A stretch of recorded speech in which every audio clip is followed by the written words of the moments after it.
Near the midpoint of the Mississippi River, the stage is set for a battle for glory.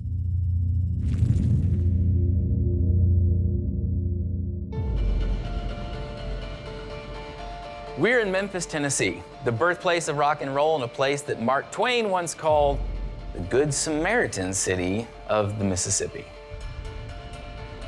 On the edge of town is a circular building with a domed roof.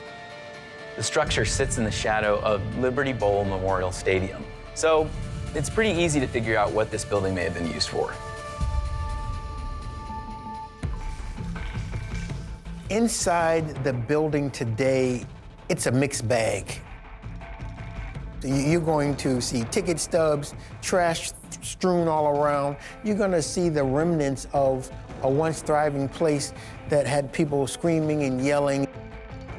You're completely sealed off. There's no natural light. It's tremendously dark, except for a few bulbs that flicker here and there. The stands have been empty for a long time. For locals, this building is an important part of their history. When I got here, it was like a dream come true. You know, you think you're on cloud nine. You know, you want to tell all your friends to call, tell everybody that you're going to be at the Coliseum and stuff like that.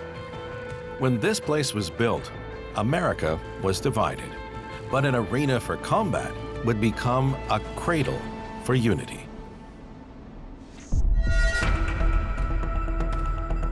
Jimmy Kimball has lived in Memphis for 40 years. He used to come here every week. All the action started on Monday night. Everybody in town lived for Monday night. You know, they would get rowdy up to the point where they didn't get ejected. They wouldn't get thrown out of the building. The crowds came to watch a violent spectacle. All attention would have been focused on what was going on at the center, a battle royale between two men. This is the Mid-South Coliseum, the mecca for a bloody pastime, known locally as Memphis wrestling.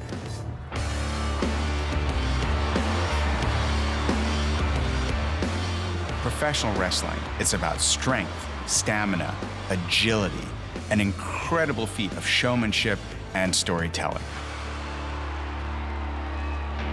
Back in the days, professional wrestling was made up of regional markets, and within those regions, they could make their own rules. And Memphis wrestling in particular was pretty intense. Everybody a bloody mess. It was a brutal style. It was all about taking things to the extreme. You had metal chairs, thumbtacks, barbed wire, even fireballs.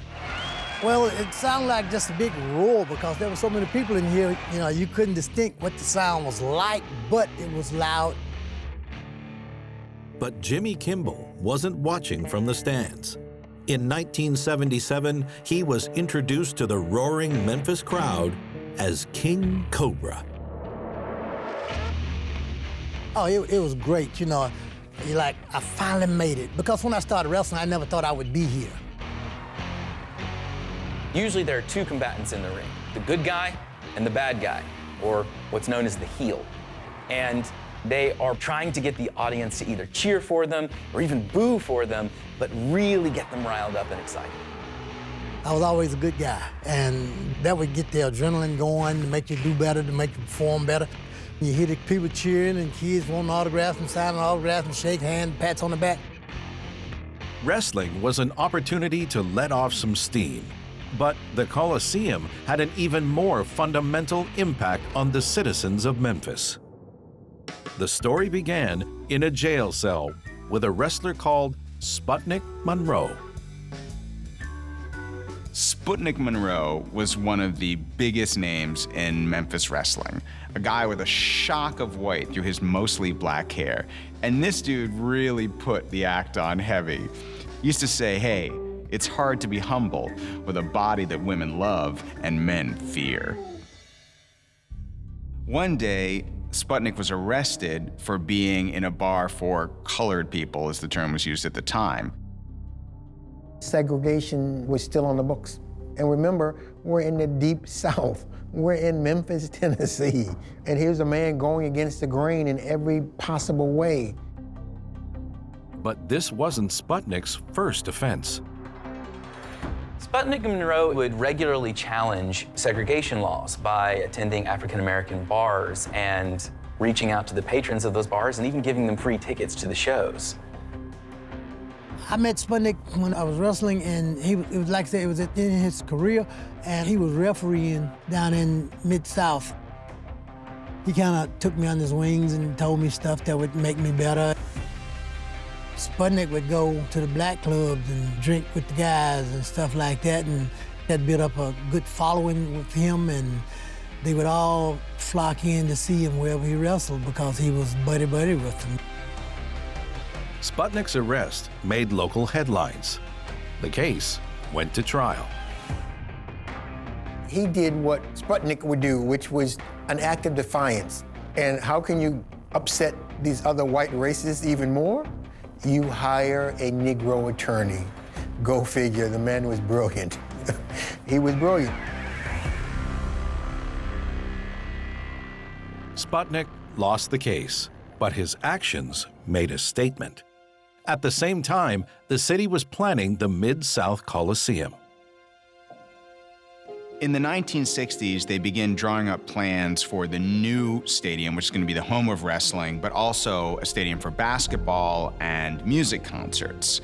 And one of the questions they tackle in these designs is where they're going to put the African-American fans.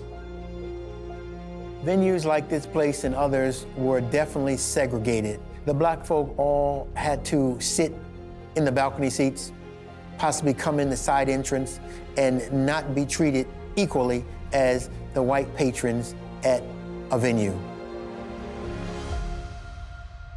But the Coliseum would be different. When the Mid-South Coliseum first opened, it was the first racially integrated stadium in that part of the country. Over the following 4 decades, the Mid-South Coliseum became legendary.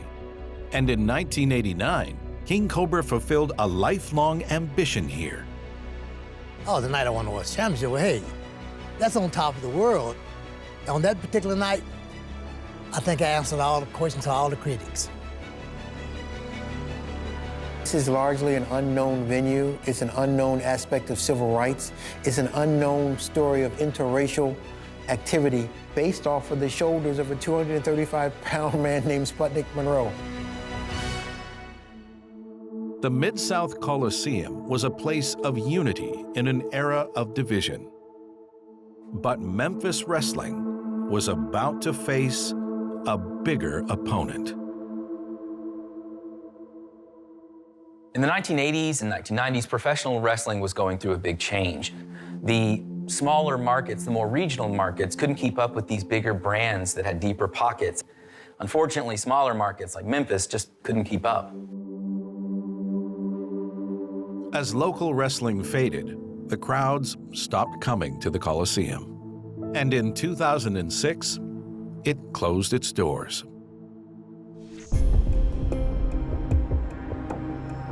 Today, the Coliseum is silent. Well, it kind of saddens me to see it in the shape that it's in, but the building is in good shape. It'll never be the same, but I hope they keep it going because I have a lot of fond memories. Now it stands as a monument to Memphis wrestling and legends of the squared circle, like Sputnik Monroe, who in 2006 passed away in his sleep. We know about Hulk Hogan. We know about Macho Man Randy Savage. You know, we know about countless other folk, but we really need to know about Sputnik Monroe. In my mind, he's a hero.